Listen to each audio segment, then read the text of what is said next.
ஆனால் உனக்கு நான் காசு கொடுத்தேன் பார்த்தியா, நீ ஏன் வாங்கிட்டு வந்து திங்கிற? மில்கி பார் சாப்பிடலாம் ஒரு சின்ன ஆசை. இதெல்லாம் சின்ன வயசில் சாப்பிட்டது. சரி திடீர்னு இப்போ ஆசைப்பட்டேன், அதனால் வாங்கி சாப்பிட்டுருக்கேன். சரி வாங்கிட்டு வந்து முழுசாக கொடுத்துருக்க வேண்டியதானே, அப்புறம் எனக்கு நீ பார்த்து நோட்டு எனக்கு கொண்டாந்து இந்தான்னு கொடுக்குற. உனக்கு ஒரு கடி எனக்கு ஒரு கடி, எனக்கு ஒரு கடி உனக்கு ஒரு கடி, அவ்வளோதான்.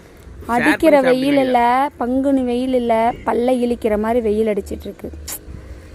ஆனால் நீ வந்து இந்த மாதிரி கொண்டாந்து என்ன எங்கே எந்த இடத்துல இருந்துமா இந்த நகாப்பழ மரத்துக்கடியில் நிப்பாட்டி வச்சு போட்டு ஏதாவது வேற ஏதாவது வாங்கிட்டு வந்துருக்கலாம்ல. நீ ஏதாவது சொன்னா தானே வாங்கிட்டு வர முடியும். பேக்கரி ஐட்டம் எல்லாம் வேணாமாமா, வேற ஏதாவது இல்லை அங்கே அந்த பேக்கரி ஐட்டம் தான் வாங்க முடியும். எனக்கு என்ன இதான் வேற எங்கேயாச்சும் நிப்பாட்டி வச்சிருக்கிறான். ஏன் மாமா இப்படி பண்ணுற? உன் பையன் கேட்டான்னு சொல்லி அவனுக்கு மட்டும் பிஸ்கெட் வாங்கிட்டு நீ மட்டும் உங்களுக்கு தீனி வாங்கிட்டு நீ இப்படிலாம் பண்ணக்கூடாது மாமா. வாய்ப்பார் பண்ணி வை.